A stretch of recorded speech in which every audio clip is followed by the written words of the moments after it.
Next is the thermal properties of matter. बस ज्यादा chapter बचे ही नहीं। नेक्स्ट हम कर रहे हैं अब थर्मल प्रॉपर्टीज ऑफ मैटर।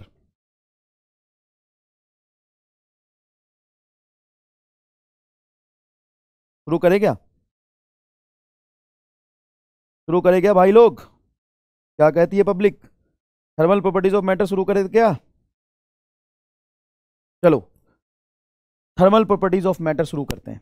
देख भाई, थर्मल प्रॉपर्टीज ऑफ मैटर की अगर मैं बात करूं तो सबसे पहले आता है इसमें टेम्परेचर का मेजरमेंट। क्या आता है थर्मल प्रॉपर्टीज ऑफ मैटर में?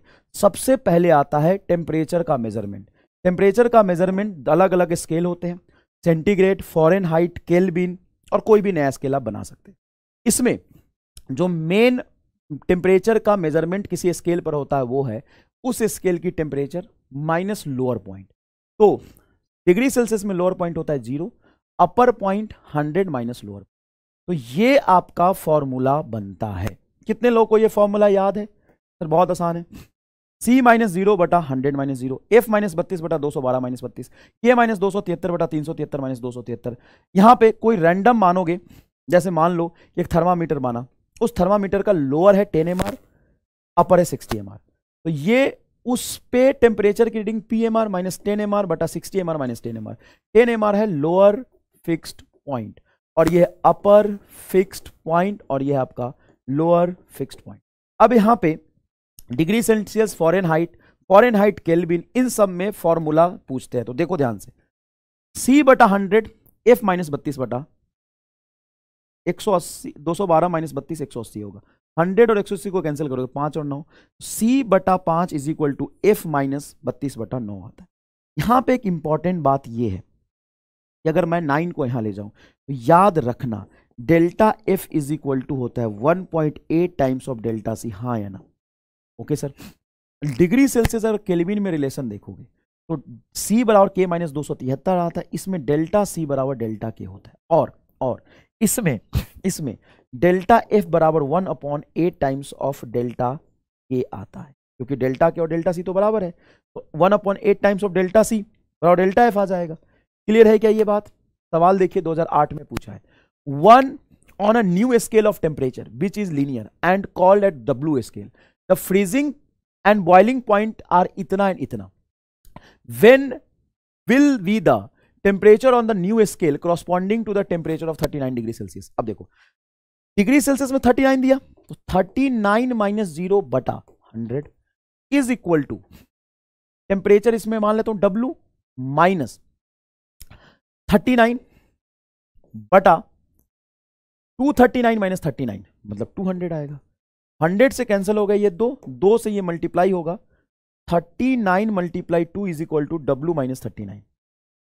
ये 39 जाके इधर चला जाएगा, मतलब सिंपल आ रहा है ये 39 मल्टीप्लाई 3 है ना। तो 9 या 27, 27 और 3 दूना 6,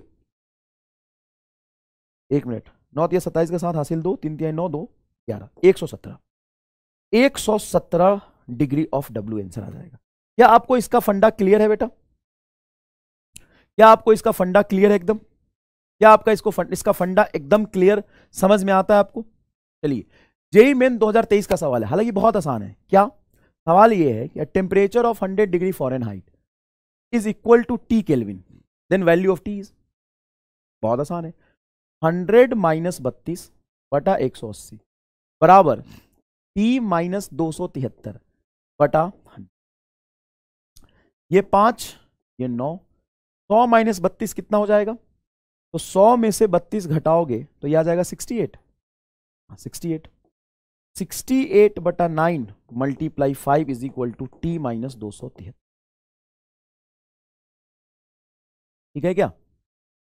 ठीक है क्या? तो 273 उधर जाएगा, मैं गलत कर रहा हूं क्या कुछ? वैल्यू ऑफ T पूछा है, सही आ रहा है तो यार आंसर तो साफ साफ दिख रहा है, पहला आंसर चला जाएगा, क्योंकि 273 उधर जाएगा तो प्लस होगा, प्लस में से पहला आंसर आ जाएगा 310।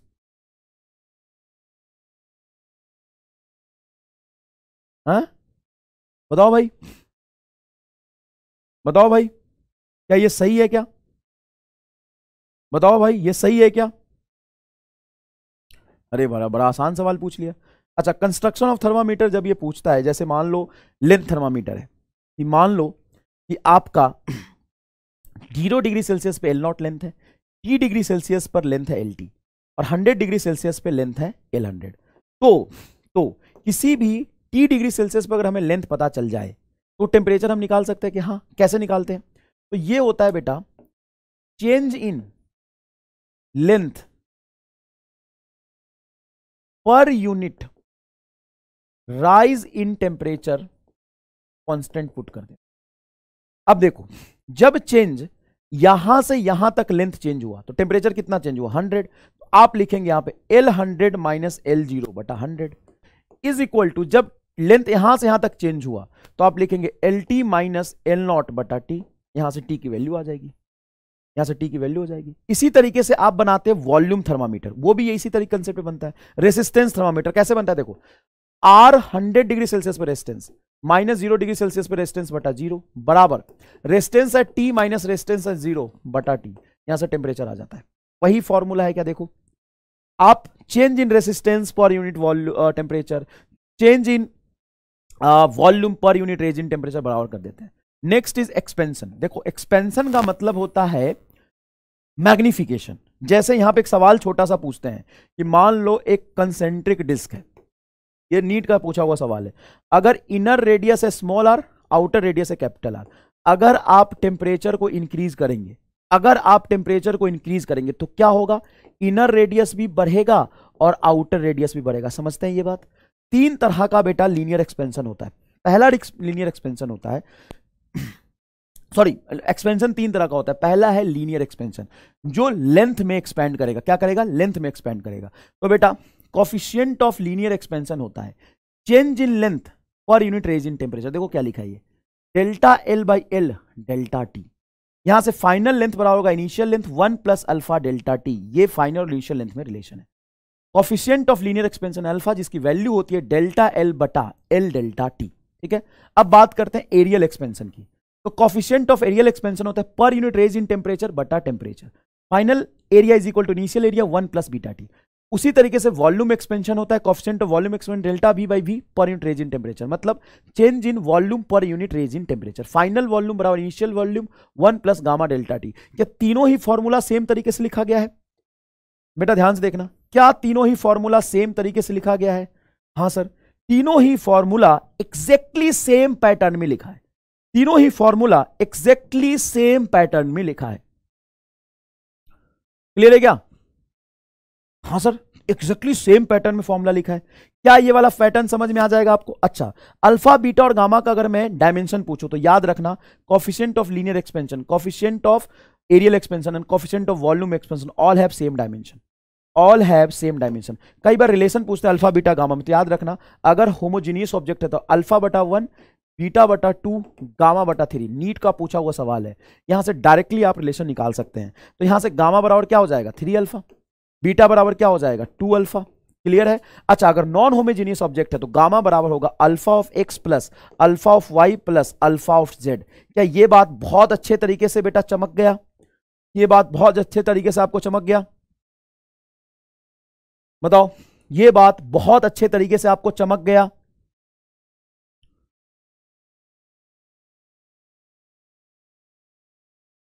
बताओ, बहुत अच्छे तरीके से ये बात चमक गया? ओके, बहुत बढ़िया बेटा, बहुत बढ़िया। नेक्स्ट देखो, ये जेई मेन 2021 का सवाल है, आराम से करना। ये सेम सवाल बेटा एम्स में भी पूछा था, ये सेम सवाल बेटा एम्स में भी पूछा था। एक बार सवाल पढ़ो और करो।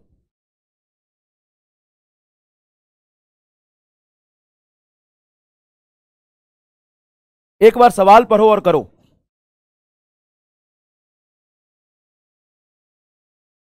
करो भैया करो, घबराना नहीं है, सब होगा। करो भैया, करो भैया करो, करो भैया करो। देखो बेटा, जिसका कोफिशिएंट ऑफ लीनियर एक्सपेंशन ज्यादा होता है उसका एक्सपेंशन ज्यादा होता है, उसका कंप्रेशन भी ज्यादा होता है। अब क्या कर रहा है, हम हीट करेंगे तो एक्सपेंशन होगा, कूल करेंगे तो कंप्रेशन होगा। इसने बोला है कूल कर दिया, कूल कर दिया तो अल्फा का ए का अल्फा ज्यादा है तो ये बहुत जल्दी छोटा होगा, ए छोटा होगा बी बड़ा होगा तो ये लेफ्ट में बेंड होगा। ये कुछ ऐसा बनेगा, ये बनेगा। नो अरे भाई बेंड टुवर्ड्स द राइट, नहीं नहीं ना ना ना ना, बेंड टुवर्ड्स द लेफ्ट। देखते हैं कितने बच्चों का सही जवाब है। Fourth is your correct answer. भाई साहब जोरदार हो यार तुम लोग जोरदार हो एकदम, मतलब कोई जवाब नहीं है तुम्हारा। यहां पे कुछ स्पेशल केस है, एक एक करके मैं समझा देता हूं बेटा। स्पेशल केस है, पहला स्पेशल केस क्या है कि अगर दो लेंथ का डिफरेंस टेम्परेचर पे डिपेंड नहीं कर रहा तो उनका लीनियर एक्सपेंशन और लेंथ में रिलेशन होता है α1L1 बराबर α2L2। क्या ये नीट का पूछा हुआ डायरेक्ट सवाल है? अगर दो रॉड है जिनका लेंथ है L1 coefficient of linear expansion alpha, दूसरा रॉड है जिसका लेंथ है L2 coefficient of linear expansion α2, तो इनका जो डिफरेंस इन लेंथ है, डिफरेंस इन लेंथ है वो टेम्परेचर पे डिपेंड नहीं करता, तो रिलेशन क्या हो जाएगा α1L1 बराबर α2L2। क्या नीट का पूछा हुआ सवाल है? हाँ। Next, thermal stress depend upon length. Thermal stress क्या होता है और डिपेंड अपॉन लेंथ क्या कह रहा है, देखते हैं।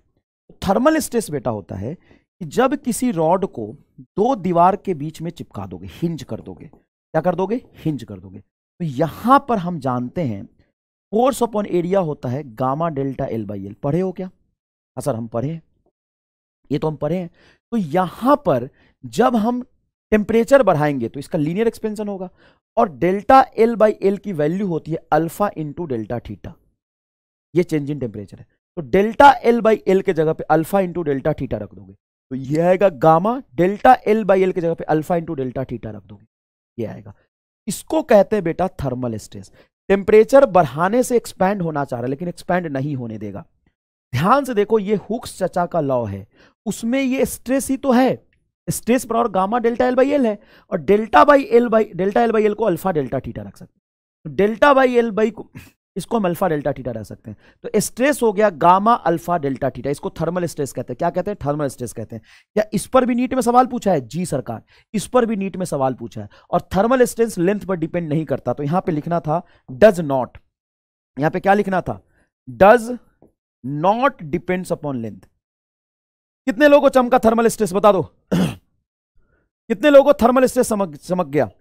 भाई F by A gamma delta L/L होता है, डेल्टा L/L होता है अल्फा डेल्टा थीटा, जहां पे चेंज इन टेम्परेचर है, तो इसको रखेंगे alpha delta theta. Gamma alpha delta theta को थर्मल स्ट्रेस कहते हैं। ये लेंथ पर डिपेंड नहीं करता है। नॉन होमोजीनियस अगर ऑब्जेक्ट है तो वॉल्यूम एक्सपेंशन होगा alpha x alpha y plus alpha z, ये बता दिया। सिंपल में अल्फा बराबर बटा 1, बीटा बटा 2, गामा बटा 3 होता है। क्लियर है क्या? अच्छा, बहुत बढ़िया बहुत बढ़िया। देखो, bimetallic strip bends towards the lesser alpha. देखो हाँ, जब टेम्परेचर बढ़ाते हैं तो bimetallic strip bends towards lesser alpha, जब हम टेम्परेचर बढ़ाते हैं तो, ठीक है। वाटर है maximum density at 4 degree Celsius. Water की डेंसिटी मैक्सिमम कब होती है? 4 डिग्री सेल्सियस पे। क्लियर है? अब ये सिंपल पेंडुलम की केस है, ये इसको हम यहां पे कर देते हैं। सिंपल पेंडुलम का केस एक बार इधर समझा देते हैं। देखो, सिंपल पेंडुलम में जब उसका टेम्परेचर बढ़ाओगे तो उसका टाइम पीरियड ये होता है। अब बेटा एक बात बताओ, जब तुम टेम्परेचर बढ़ाओगे तो क्या ये डेल्टा T/T बराबर होगा half delta L/L? Delta L/L को क्या लिख सकते हैं? डेल्टा L/L को लिख सकते हैं अल्फा डेल्टा थीटा, ये एक्सपेंशन के फॉर्मूले से। तो delta T/T is equal to half alpha delta theta. तो डेल्टा T आ जाएगा आपका half alpha delta theta into T. ये यहां पे डेल्टा T क्या है? लॉस और गेन इन टाइम। लॉस और gain in time is equal to half alpha delta T into T. Half alpha delta theta into T. T क्या है? Total कितने टाइम में डेल्टा T निकाल रहे हो, टाइम है। ये है चेंज इन टेम्परेचर। अल्फा है लीनियर कोफिशिएंट एक्सपेंशन, हाफ तो हाफ है। क्या जितने भी यहां पे हमने आपको सवाल बताए हैं, अरे यार ये तो बहुत आसान सवाल है, डायरेक्ट फॉर्मूला पे हो जाएगा। अभी तक मैंने जितने भी आपको कंसेप्ट बताए हैं, क्या सबसे नीट में सवाल पूछा है? क्या इससे भी नीट में सवाल पूछा है? क्या इससे भी पूछा है? क्या इससे भी पूछा है? क्या इससे भी पूछा है? क्या इससे भी पूछा है? क्या इससे भी पूछा है? क्या सबसे पूछा है? हाँ या ना में जवाब देना, हाँ या ना में जवाब देना। मतलब यहां पे 6-7 कंसेप्ट बताएं कि सबसे नीट में सवाल पूछा है। हाँ, नीट 16 का सवाल ये करा रहा था, ये रहा तुम्हारा answer. A1 alpha 1 L1 alpha 2 L2, ये रहा आंसर। सबसे सवाल पूछा है, सबसे सवाल पूछा है। भाई साहब हो गया यार, सारा तो बता दिया, सारा तो बता दिया। नेक्स्ट स्पेसिफिक हीट कैपेसिटी याद रखिएगा। स्पेसिफिक हीट कैपेसिटी है heat required to raise the temperature, heat required to raise the temperature of m mass per unit, heat required to raise the temperature of m mass per unit degree Celsius, per unit temperature। Delta Q बराबर होता है ms delta T, जहां पे s होता है इसका specific heat capacity. तो total heat अगर m मास, एक यूनिट मास का, एक यूनिट मास का डेल्टा टी से टेम्परेचर बढ़ाने के लिए, एक यूनिट मास का 1 डिग्री सेल्सियस से टेम्परेचर बढ़ाने के लिए जो हीट चाहिए उसको कहते हैं स्पेसिफिक हीट। ठीक है, तो m मास का हीट बढ़ाने के लिए क्या चाहिए होगा, इधर m ले आओ, इधर डेल्टा टी ले आओ, टोटल डेल्टा क्यू आ जाएगा ms डेल्टा टी। ये m मास का t डिग्री सेल्सियस से टेम्परेचर बढ़ाने के लिए हीट चाहिए, और dq बराबर ml होता है फेज चेंज करने के लिए जो हीट चाहिए उसको कहते हैं dq बराबर ml। फेज चेंज करने के लिए हीट चाहिए उसको कहते हैं dq बराबर ml। किसी भी सबस्टांस में अगर ये सॉलिड है, मतलब आइस है, अगर इसका टेम्परेचर बढ़ाओगे, इसको हीट दोगे, आइस को क्या दोगे, हीट दोगे, आइस को हीट दोगे, तो इसका टेम्परेचर वर्सेस टाइम ग्राफ कैसा होगा। अगर बेटा आइस को हीट दोगे तो इसका टेम्परेचर वर्सेस टाइम ग्राफ कैसा होगा, ये बताओ। आइस को हीट दोगे तो इसका टेम्परेचर वर्सेस टाइम ग्राफ कैसा होगा, बताओ, इसका टेम्परेचर वर्सेस टाइम ग्राफ कैसा होगा। तो ध्यान से देखना, अगर मैं आइस को हीट दे रहा हूं, ध्यान से देखिएगा, अगर मैं आइस को हीट दे रहा हूं तो सबसे पहले क्या होगा कि आइस का टेम्परेचर बढ़ के 0 पर आएगा। ठीक है क्या, आइस का टेम्परेचर बढ़ के, जैसे मान लो निगेटिव टेम्परेचर है कुछ, देखो टेम्परेचर निगेटिव, तो पहले इसका टेम्परेचर बढ़ेगा। उस केस में इसका फॉर्मूला लगेगा dq बराबर ml dt, लगेगा कि नहीं लगेगा। अब जब 0 डिग्री सेल्सियस पे आ जाएगा तो इसका फेज चेंज होगा, फिर जब 0 डिग्री सेल्सियस पे कंप्लीट आइस वाटर बन जाएगा तो फिर इसका टेम्परेचर बढ़ेगा 100 तक। जब टेम्परेचर बन जाएगा तो इसका फिर से फेज चेंज होगा, फिर फेज चेंज होकर स्टीम बन जाएगा, स्टीम से फिर इसका टेम्परेचर। तो बेटा इस तरह का ग्राफ आपको समझ में आता है क्या, इस तरह का ग्राफ आपको समझ में आता है क्या।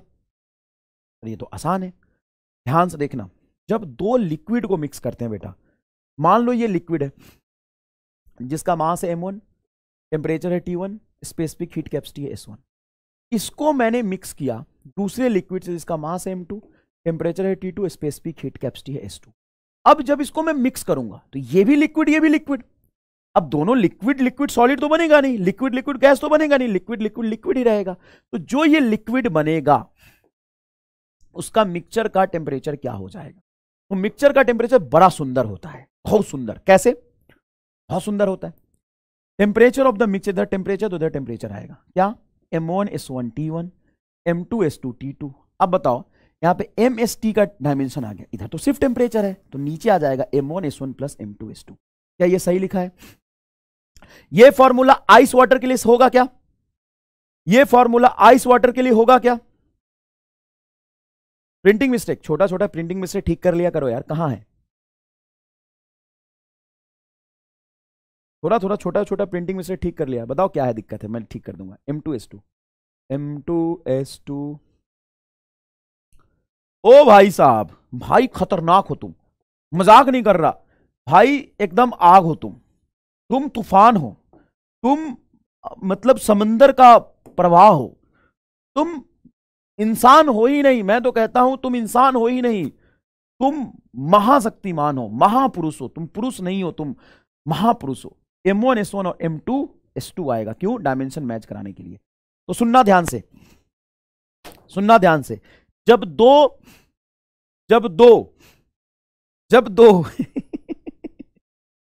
और नहीं तो क्या,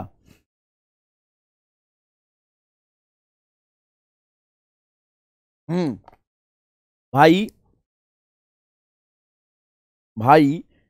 ईमानदारी से एक बात बताओ, मजाक की बात नहीं है, ईमानदारी से एक बात बताओ, तुम जो अभी 2.7 के बच्चे पढ़ रहे हैं, क्या तुमको मैं आम इंसान कह दूं, ये तुम्हारे साथ गलत नहीं होगा।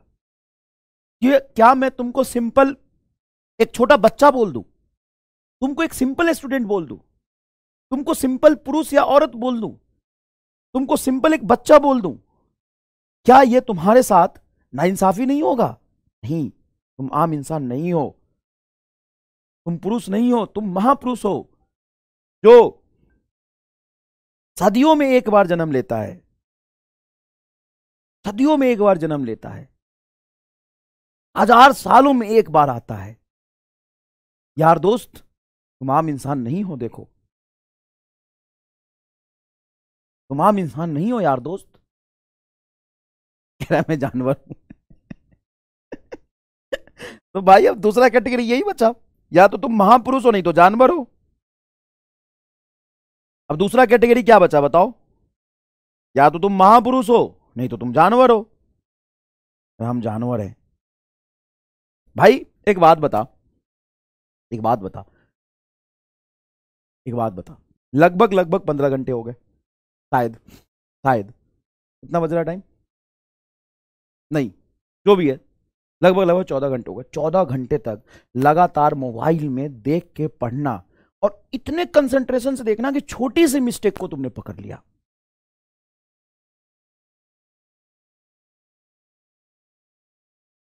छोटी सी मिस्टेक को पकड़ लिया। यार दोस्त, तुम आम इंसान नहीं हो। यार दोस्त, तुम महापुरुष हो।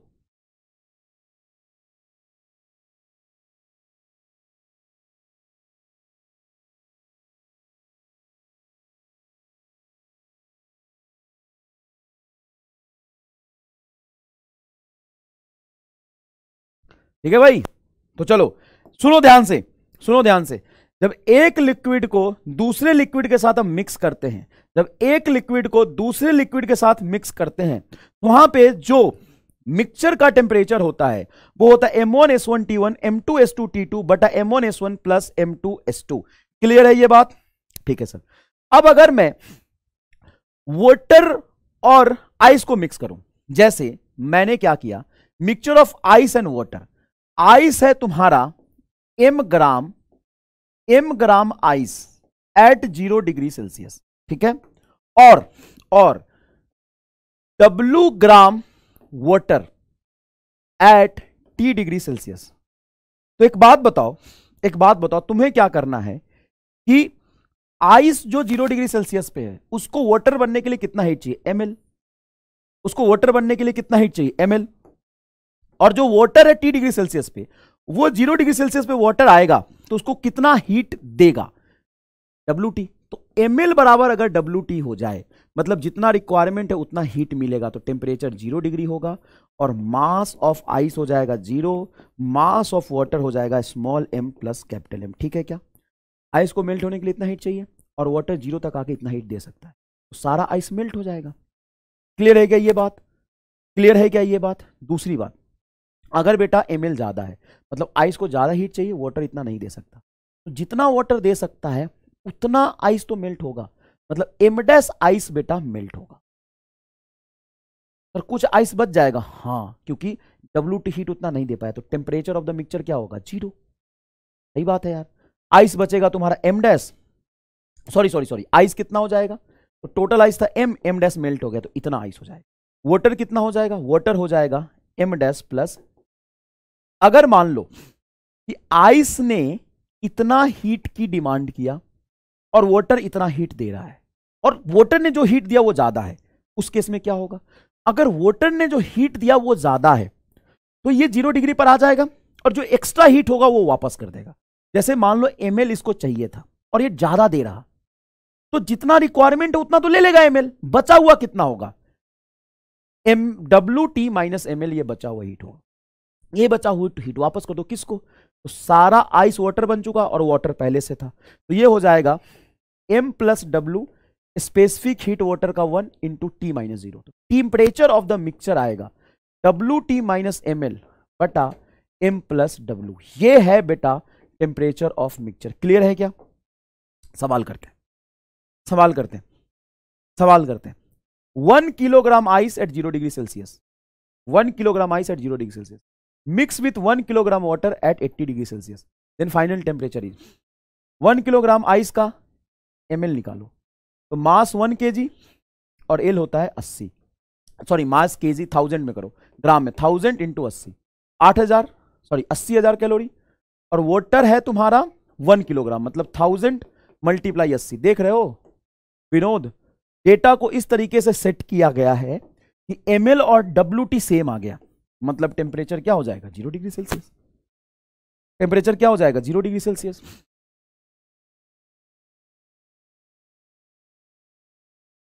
बताओ टेम्परेचर क्या हो जाएगा 0 डिग्री सेल्सियस। नेक्स्ट देखो 10 gram ice at 0 degree Celsius mix with 10 gram water is 40 degree Celsius, then final mass of the water in the mixture. ध्यान से सुनना,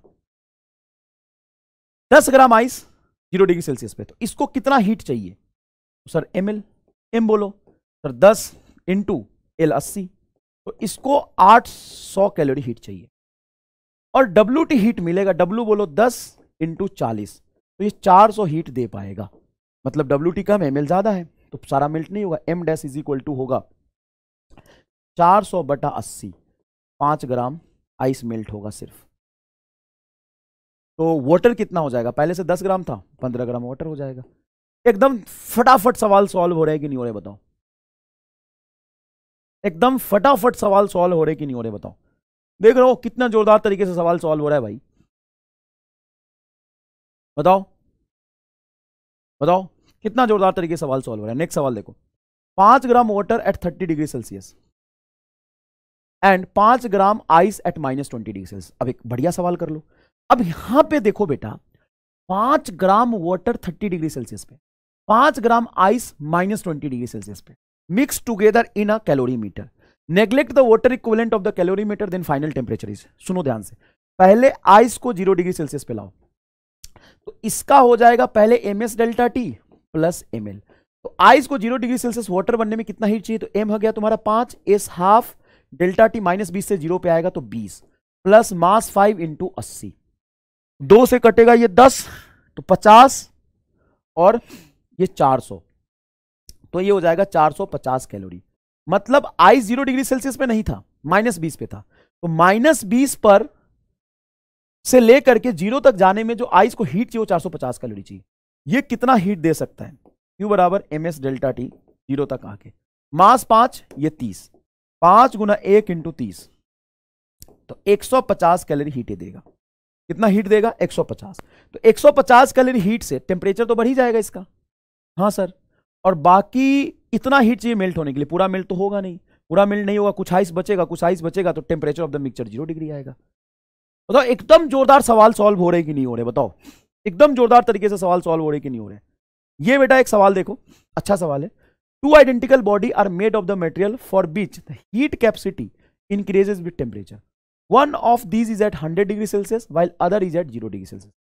एक बॉडी है 100 डिग्री सेल्सियस पे, दूसरा है 0 डिग्री सेल्सियस पे।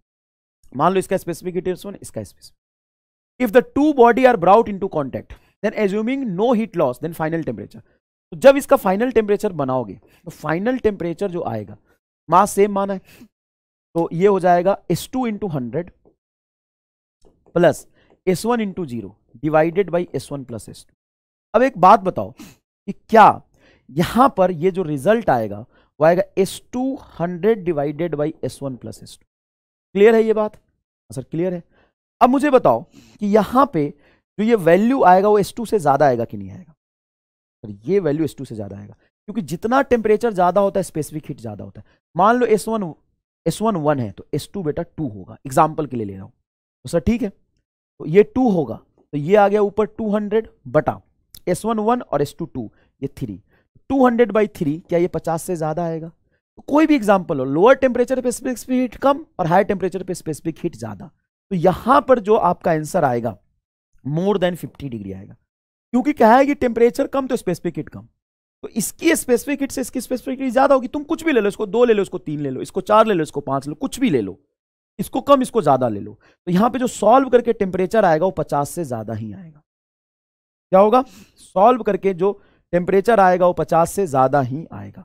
दूसरी बात, अगर आइस स्टीम को मिक्स करते हो तो वही फॉर्मूला लगाना है, या तो आइस और स्टीम को मिक्स कर रहे हो तो दोनों को वाटर बना लो 0 डिग्री पर और फिर सोचो कौन कितना ज्यादा हीट दे रहा है। वैसे एक डायरेक्ट शॉर्ट ट्रिक तुमको बता देता हूं, अगर आइस का मास स्टीम के मास से 8 गुना ज्यादा है, आइस का मास स्टीम के मास से 8 गुना ज्यादा है, तो टेम्परेचर ऑफ द मिक्सचर हो जाएगा 0 डिग्री सेल्सियस। और अगर आइस का मास स्टीम के मास से सिर्फ 3 गुना ज्यादा है तो टेम्परेचर ऑफ मिक्सचर हो जाएगा 100। सर अगर बराबर है तो सोच क्या होगा, अगर बराबर है तो 100 होगा भाई। क्यों? अगर इसका मास 3 गुना ज्यादा है तो 100 पे जा रहा, अगर 2:1 है तो भाई साहब ये डोमिनेटिंग हुआ ना। 3:1 में आइस स्टीम डोमिनेटिंग है तब तो 100 जा रहा, अगर 1:1 हुआ तो स्टीम डोमिनेटिंग है। तो ऐसे सवाल तुमसे डायरेक्ट पूछेंगे, फटाफट आंसर निकाल सकते हो, फटाफट आंसर निकाल सकते हो। चलो अब हीट ट्रांसफर पे आते हैं बेटा। हीट ट्रांसफर मेन 3 तरह के होते हैं। सबसे पहला हीट ट्रांसफर होता है आपका कंडक्शन, जो कंडक्टर में होता है, इसके लिए मीडियम चाहिए। दूसरा होता है कन्वेक्शन, इसके लिए भी मीडियम चाहिए लेकिन ये स्लो होता है, इसमें मीडियम पार्टिकल खुद जाता है। तीसरा होता है रेडिएशन, इसके लिए मीडियम नहीं चाहिए। Does not depends upon medium, depends upon medium. बोला कि फास्टेस्ट कौन होगा, तो फास्टेस्ट बेटा होगा रेडिएशन। इसका आंसर आएगा, इसका आंसर आएगा 2। Radiation is the fastest mode of heat transfer. Radiation is the fastest mode of heat transfer. Heat transfer अगर तुम कंडक्टर ये देखो, यहां पे टेम्परेचर T1, यहां पे टेम्परेचर T2 है, तो यहां पे जो रेट ऑफ हीट फ्लो होता है dQ/dt, वो होता है Ka temperature difference divided by length, ये फॉर्मूला आता है। तो dQ/dt ही तुमसे पूछा है, बताओ चारों में से कौन सा ऑप्शन मैच कर रहा होगा, फटाफट देख के बताओ चारों में से कौन सा ऑप्शन मैच कर रहा होगा, चारों में से कौन सा ऑप्शन मैच कर रहा होगा, फटाफट देख के बताओ बेटा। तो ये आपका ऑप्शन मैच कर रहा, फर्स्ट। क्लियर है क्या, क्लियर है क्या, क्लियर है क्या? दूसरी बात, ये है हीट कंडक्शन dQ/dt, जो होता है Ka डेल्टा T/L। ये तो बात समझ में आ गया? हाँ सर। जो रेसिस्टेंस होता है वो थर्मल रेसिस्टेंस होता है, देखो इसको कहते हैं हीट करंट dQ/dt। ये हीट करंट जो होता है H dQ/dt, वो हो जाएगा आपका टेम्परेचर डिफरेंस बटा रेसिस्टेंस। क्या होगा? टेम्परेचर डिफरेंस बटा रेसिस्टेंस। तो ये रेसिस्टेंस आ गया आपका नीचे। इस रेसिस्टेंस की वैल्यू इससे कंपेयर करके लिखोगे तो क्या लिखोगे? रेसिस्टेंस हो जाएगा L बटा Ka। देखो थर्मल रेसिस्टेंस आता है L बटा Ka, मतलब thermal resistance is directly proportional to length and thermal resistance is inversely proportional to area. ये इलेक्ट्रिकल रेसिस्टेंस जैसा ही हो गया क्या? ये इलेक्ट्रिकल रेसिस्टेंस जैसा ही हो गया क्या? बताइए प्लीज। Okay sir. दूसरी बात, यहां पे एक चीज और पूछते हैं कि मान लो ये T1 टेम्परेचर है, ये T2 टेम्परेचर है, तो x डिस्टेंस पे टेम्परेचर कितना हो? इसको मैं जोरदार तरीके से बताता हूं, सुन। मुझे एक बात बता, देखो टोटल चेंज इन टेम्परेचर कितना हो गया? तो T1 माइनस T2 कितने लेंथ में? यहां से यहां तक L लेंथ में। तो टोटल L लेंथ में जो टेम्परेचर ड्रॉप किया है, T1 से T2 ड्रॉप किया L लेंथ में, तो x लेंथ में कितना ड्रॉप होगा? तो T1 से T2 किया L लेंथ में, तो 1 यूनिट लेंथ में हो जाएगा T1 minus T2 by L। x length में इतना ड्रॉप होगा। मेरी बात समझना और आग लगा देना कमेंट बॉक्स में समझ में आ जाए तो। मेरी बात सुन, यहां पे टेम्परेचर T1 है, यहां पे टेम्परेचर T2 है, तो कितना कम हुआ? तो T1 माइनस T2 टेम्परेचर कम हुआ है टोटल L लेंथ में। तो 1 यूनिट लेंथ में कितना कम होगा? बटा L। x लेंथ में कितना कम होगा? इतना। अगर टेम्परेचर यहां पे T1 है और इतना कम हुआ तो यहां पे टेम्परेचर क्या होगा? तो T1 माइनस दिस बराबर T एट x। ले आंसर आ गया भाई साहब, ले आंसर आ गया। देख क्या है यहां पे, Tx बराबर T1 minus T2 by L into x छूट गया, आंसर आ गया। बता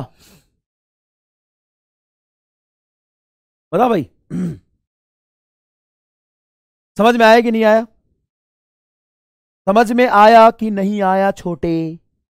अरे वो छोटे, समझ में आया कि नहीं आया छोटे? भाई इतना शानदार तरीके से तुमको रिलेट करके दिखाया, देख इतना शानदार तरीके से रिलेट करके देखा है, बता बता।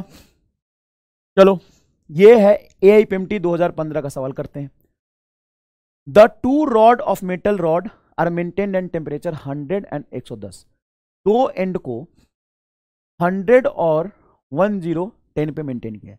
The rate of heat flow in the rod is found to be 4 joule per second. ठीक है, रेट ऑफ हीट फ्लो 4 है। If the ends are maintain at the temperature 200 and 210, the rate of heat flow is same रहेगा,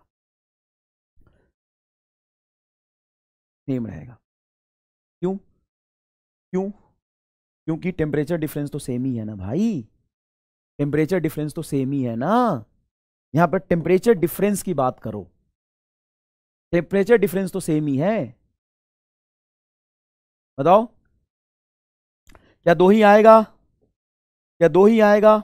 अब देखो कुछ ऐसे सवाल होते हैं, जैसे यहां पर टेम्परेचर दे दिया T1, एरिया ए है, मतलब रॉड ए है, यहां पे टेम्परेचर दे दिया तो आपका T2, यहां पे टेम्परेचर दे दिया T3। तो जंक्शन का जो टेम्परेचर होगा, जंक्शन का जो टेम्परेचर होगा वो होगा T1 A1 by L1 K1 plus T2 A2 K2 बटा L2 बटा A1 K1 by L1 plus A2 K2 by L2। Sir T3 और है तो एक और टर्म ऐसा चिपका दे सर, लेकिन यहां पे बोला है कि रॉड सेम मटेरियल का बना है, सेम एरिया है, सेम लेंथ है, तो भाई सेम मटेरियल का बना, सेम एरिया, सेम लेंथ, तो ये टर्म बाहर निकल के कैंसिल हो जाएगा। तो यहां पे बचेगा 1 + 1 2, तो अगर 2 है तो आएगा T1 प्लस T2 बाई 2, 3 है तो T1 plus T2 by T3 by 3। क्या ये वाली बात आपको समझ आती है? अगर यहां पे K को अलग करता तो टेम्परेचर ऑफ द मिक्सचर क्या होता, T1 K1 T2 K2 T3 K3 divided by K1 plus K2 plus K3। क्या ये आता, हाँ या ना? सर एरिया अलग होता तो A1 A2 A3 A1 K1 A2 K2 A3 K3। Sir length भी अलग होता तो A1 K1 A1। जोरदार एमा स्टार, मजा आया कि नहीं आया बता दो। क्या यहाँ पर सवाल सॉल्व कर सकते हैं क्या? क्या आएगा भाई? 60 डिग्री आ रहा क्या? क्या इस बात में आपकी PhD है? अब देखो अगर मैं सीरीज कॉम्बिनेशन की बात करता हूं बेटा, अगर मैं सीरीज कॉम्बिनेशन की बात करता हूं तो यहां पे 2-3 चीजें पूछी जाती है। सबसे पहले पूछे कि रेट ऑफ हीट फ्लो क्या होगा, तो याद रखना इसका रेसिस्टेंस R1, इसका रेसिस्टेंस R2, तो टोटल इक्विवेलेंट रेसिस्टेंस पहले निकाल लो R1 प्लस R, क्योंकि सीरीज कॉम्बिनेशन में R जोड़ना इजी है, और तब रेट ऑफ फ्लो डायरेक्टली निकाल सकते हो dQ/dt, जो H होगा वो टेम्परेचर डिफरेंस बटा R इक्विवेलेंट। ये तरीका है निकालने का, याद रखना।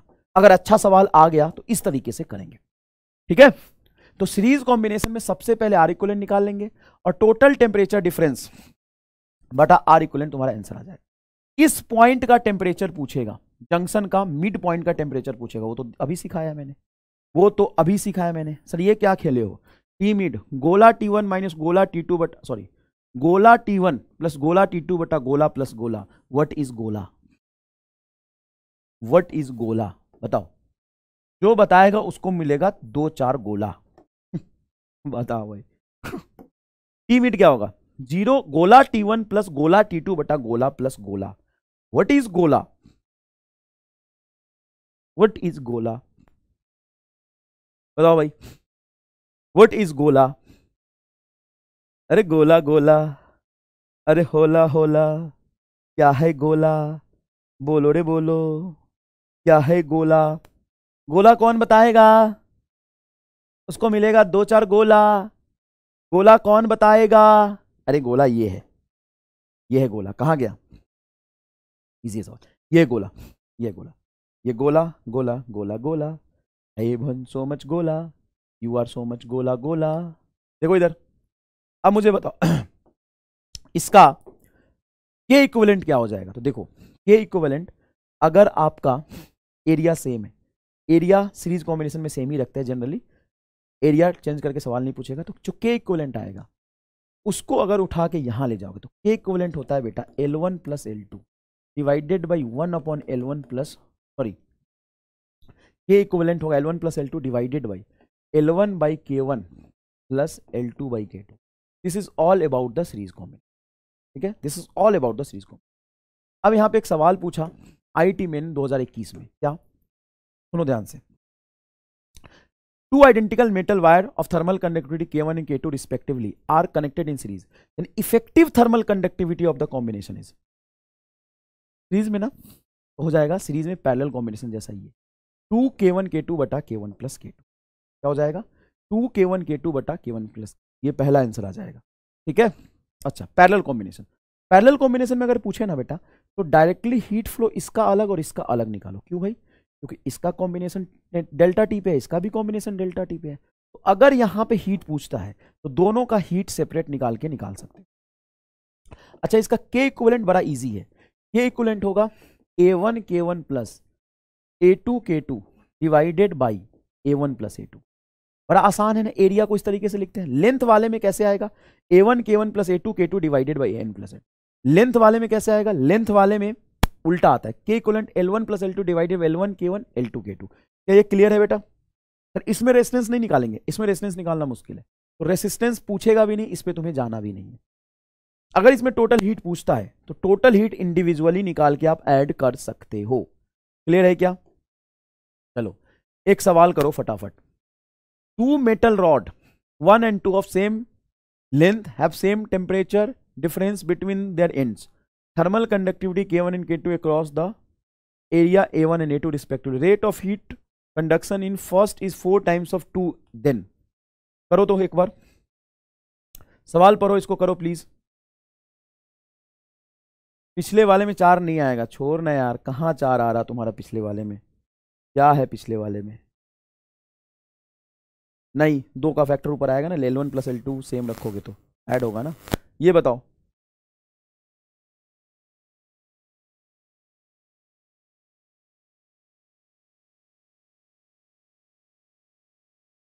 ये बताओ, देखो इधर, to metal rod 1 and 2 of the same length have same temperature difference between their ends. Thermal conductivity are K1 and K2 across the section area A1 and A2. If the rate of heat conduction in first is 4 times than second, तो second first का heat conduction 4 times in second, 4 का heat conduction से 4 गुना ज्यादा है first का heat conduction. इसके heat conduction को लिखोगे K1 A1 बराबर 4 टाइम्स ऑफ K2 A2। इतना आसान सवाल है क्या? K1 A1 बराबर 4 टाइम्स K2 A2। अरे यार, पहला आंसर आएगा क्या? पहला आंसर आएगा क्या? नेक्स्ट देखिए, consider the compound slab of 2 different material have equal thickness and thermal conductivity K and 2K. If the equivalent thermal conductivity of the slab is, consider the compound slab of 2 different material having equal thickness. Compound slab मतलब ऐसे बोला, ये slab और ये slab, तो ये parallel combination हो गया। ठीक है, तो पैरेलल कॉम्बिनेशन में होगा K 2K बटा, सॉरी, पैरेलल कॉम्बिनेशन में क्या हो गया, K plus 2K having equal thickness. अच्छा, थिकनेस उसका सेम है 2A, 2K और K, एक मिनट, AK 2AK बटा A प्लस A 2A हो जाएगा। A कॉमन आ गया, नीचे आ जाएगा 2 और 3K, 3K बाई 2 आएगा क्या? नहीं यार, ये क्या कह रहा है, एक मिनट सुनो। Consider compound slab of 2 different material having equal thickness. Compound slab है 2 डिफरेंट मटेरियल, 2 डिफरेंट मटेरियल का बना है, इक्वल थिकनेस है। Then equivalent thermal conductivity of the slab is, अच्छा तो स्लैब है, इनका थिकनेस इक्वल है, L और L इक्वल है, तो ये तुम्हारा हो गया सीरीज कॉम्बिनेशन, एक स्लैब के बाद दूसरा स्लैब है, सीरीज कॉम्बिनेशन हो गया। तो K इक्विवेलेंट हो जाएगा बेटा 2K1 K2 divided by K1 plus K2। तो 2 पहला है K, दूसरा है 2K, तो यह आ जाएगा 2K स्क्वायर डिवाइडेड बाई आपका 3K। ठीक है भाई, K स्क्वायर से K काटोगे तो ये आ जाएगा तुम्हारा 4K बाई 3। ये तुम्हारा सीरीज कॉम्बिनेशन होगा। स्लैब है ना, ये स्लैब है, इसके ऊपर टेम्परेचर T1 नीचे T2, तो ये क्या हो जाएगा, सीरीज कॉम्बिनेशन। क्लियर है क्या ये बेटा? ये बात, ये हो जाएगा series combination. Newton's law of cooling देख लो, न्यूटन्स लॉ ऑफ कूलिंग कहता है कि यहां पे rate of cooling directly proportional to temperature difference हो। अगर ऑब्जेक्ट की टेम्परेचर है T1, इन्वायरमेंट का टेम्परेचर है T0, तो जितना ज्यादा टेम्परेचर डिफरेंस होगा रेट ऑफ कूलिंग उतना ज्यादा होगा। मान लो ये T1 से T2 टेम्परेचर तक कूल होता है, क्या होता है, T1 से T2 तक कूल होता है, तो इसका फॉर्मूला आता है T1 माइनस T2 बटा टाइम लगा स्मॉल टी बराबर K, T1 plus T2, T1 से T2 तक कूल हुआ बटा 2 माइनस T0। ये है न्यूटन्स लॉ ऑफ कूलिंग का formula, Newton's law of cooling का फॉर्मूला। देखो यहां पर सवाल, ये नीट का पूछा हुआ सवाल है, ध्यान से देखो। Beaker full of hot water kept in a room if cools from 80 degree to 75 in T1 and 75 to 70 in T2 and 70 to 65 in T3, then time बताओ। तो देखो पहले जल्दी होगा, फिर टाइम और ज्यादा लगेगा, फिर टाइम और ज्यादा लगेगा। हालांकि सब में 5-5 डिग्री सेल्सियस कम हो रहा है, लेकिन जितना रूम टेम्परेचर के पास आता जाएगा उतना ठंडा होने में ज्यादा समय लगेगा। मतलब T3 is greater than T2 is greater than T1, पहला आंसर होगा। क्या सभी लोग सहमत है इस बात पर? क्या सभी लोग सहमत है इस बात पर? सभी लोग सहमत है इस बात पर? बहुत बढ़िया, बहुत बढ़िया, बहुत बढ़िया। नेक्स्ट देखिए, नेक्स्ट देखिए, न्यूटन्स लॉ ऑफ कूलिंग पे एक सवाल जोरदार।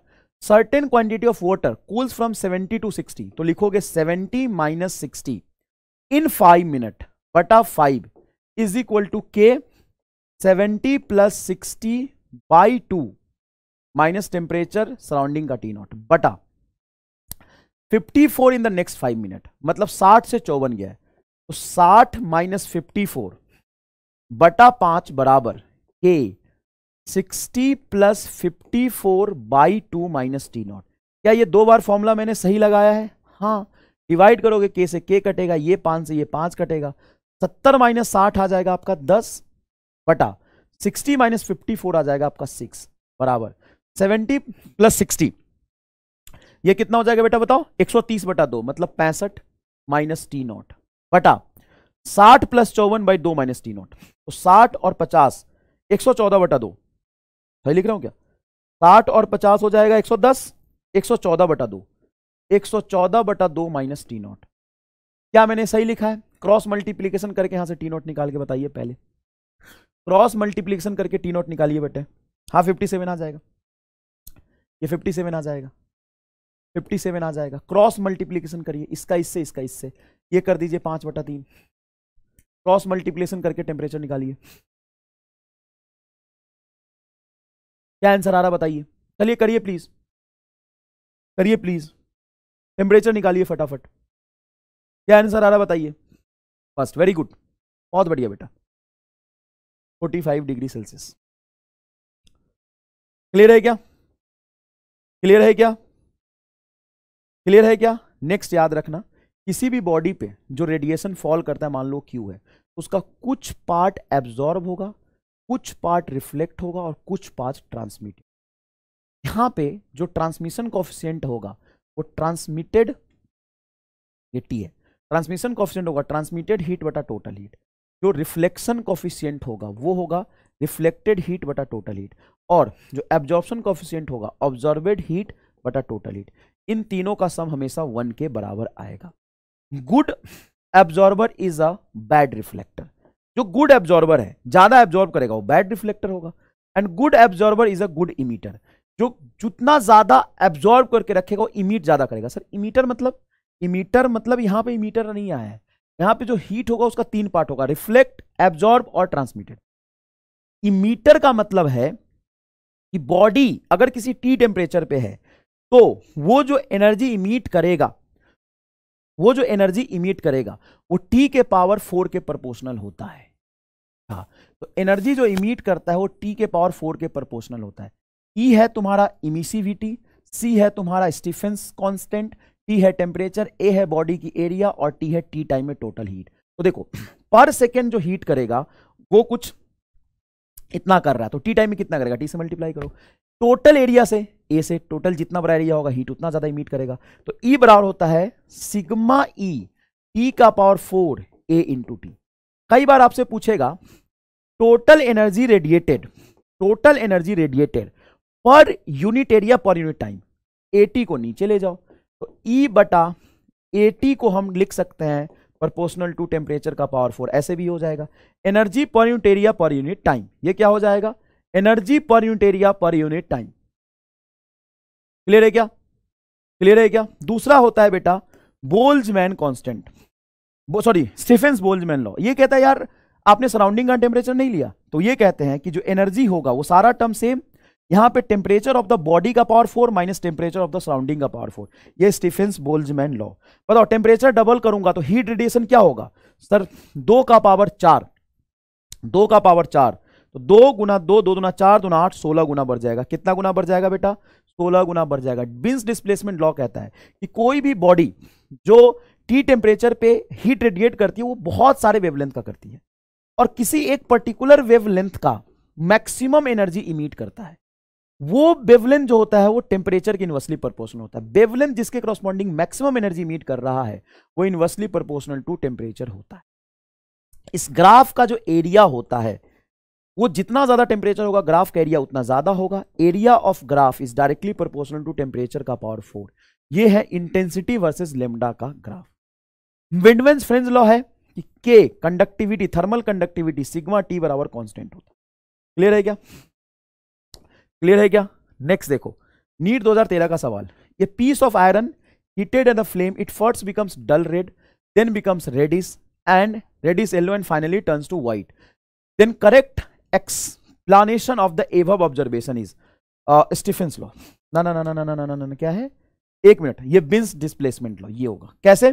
तो बिन्स डिस्प्लेसमेंट लॉ तो कहता है कि जैसे से टेम्परेचर चेंज होता है बॉडी की वेवलेंथ चेंज होती है, और बॉडी जिस वेवलेंथ के करस्पॉन्डिंग मैक्सिमम एनर्जी इमिट करेगा उसके करस्पॉन्डिंग उसकी कलर दिखाई देगी। तो ये कौन सा लॉ एक्सप्लेन करेगा? Beans displacement law. इसका आंसर क्या हो जाएगा बेटा? 4।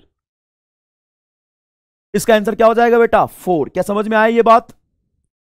ओके, नेक्स्ट देखिए क्या कह रहा है। The lambda M denoted the wavelength which radiative emission then black body at a temperature T is. ये रहा ना, lambda is inversely proportional to T. चौथा जवाब होगा। क्या समझ आएगा बेटा? समझ आएगा बेटा? लेमडा और टी के बीच ग्राफ कौन सा होगा? चौथा ग्राफ होगा। देखो, लेमडा और टी के बीच ग्राफ पूछा है, टेम्परेचर के बीच में। ये नहीं पूछा है इंटेंसिटी और लेमडा का ग्राफ। इंटेंसिटी और लेमडा का ग्राफ ये होता है, और इस ग्राफ का area directly proportional to temperature का पावर 4 होता है। इस ग्राफ का एरिया टेम्परेचर का पावर 4 होता है। क्लियर है क्या ये बात? क्लियर है क्या ये बात? नेक्स्ट देखो, पीस ऑफ आयरन हीटेड। अरे भाई सवाल तो रिपीट हो गया यार, सवाल तो रिपीट हो गया यार। चलो ये सवाल करते हैं। चलो, AIPMT 2003 का सवाल है, करो। shown below are the black body radiation curves at temperature T1 and T2. Which of the following plotted is correct? अच्छा, black body radiation temperature T1 and T2 where T1 is greater than T2। अच्छा, तो कौन सा graph सही है बताओ तो, आराम से पढ़ के बताओ कौन सा ग्राफ सही है। देखो T1 ज्यादा है तो हायर टेम्परेचर पे लोअर वेवलेंथ होगा, हायर टेम्परेचर पे लोअर वेवलेंथ होगा ना। तो ये दोनों वेवलेंथ तो सेम टेम्परेचर पे सेम है, ये भी दोनों सेम है, ये भी दोनों ऑलमोस्ट सेम है। यहाँ के मैक्सिमम वेवलेंथ इतना है, मतलब जिस वेवलेंथ के वेवलेंथ के करस्पॉन्डिंग, जिस वेवलेंथ के करस्पॉन्डिंग एनर्जी मैक्सिमम निकल रहा वो ये है, और ये है। टेम्परेचर T2 ज्यादा है तो पीछे आ गया, देखो फर्स्ट का। ना ना ना ना मुन्ना, ना ना ना ना, कोई चौथा कोई दूसरा नहीं, फर्स्ट ग्राफ होगा।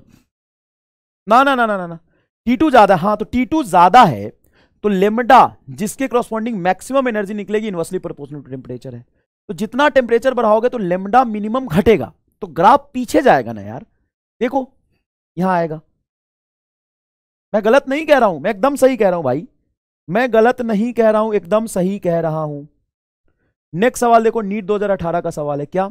Power radiated by the black bodies P radiates maximum energy at wavelength lambda naught. If the temperature of the black body is now changes so that its radiate maximum energy at wavelength इतना, then power radiated by becomes NP is। बहुत आसान है। The value of N is क्या रहेगा? The power radiated by the black body is P, maximum wavelength if the temperature of the black body is now changes so that इतना wavelength होगा। एक minute, तो lambda naught into T initial बराबर 3 बटा lambda naught into T final होगा। Lambda naught से lambda naught cut गया, 3/4। तो जो फाइनल टेम्परेचर होगा 4 times of initial temperature by 3, और जो पावर होता है टेम्परेचर का पावर 4 होता है। तो 4 का पावर 4, 4 चुका 16 चुका 64, मतलब 256। 256 बटा 3 का पावर क्यू, मतलब 3 3 9 27 81, ये हो जाएगा 256 बटा 81 पी। ओ भाई साहब, पहला करेक्ट आंसर आ गया, पहला करेक्ट आंसर आ गया। अब इसमें बहुत सारे सवाल कुछ ऐसे पूछे जाते हैं कि जैसे मान लो इसका एरिया ए है, क्या है? इसका एरिया ए है, मान लो एरिया ए। अब इसके एरिया को मैंने डबल किया और टेम्परेचर को आधा किया। बताओ heat energy per unit, sorry heat energy radiation क्या हो जाएगा? टोटल हीट रेडिएशन क्या हो जाएगा इसका, या पावर क्या हो जाएगा? Energy upon time, heat energy पर सेकेंड क्या हो जाएगा? सुनो, डायरेक्टली प्रोपोर्शनल टू एरिया होता है, तो एरिया डबल तो हीट डबल होगा, मतलब पावर डबल होगा। टेम्परेचर का पावर 4 होता है तो T/2 का पावर 4 आएगा। टू का पावर 4 काटोगे तो 1/2 का पावर क्या हो जाएगा 3, मतलब 1/8 टाइम्स कम हो जाएगा। भैया आना एक बार।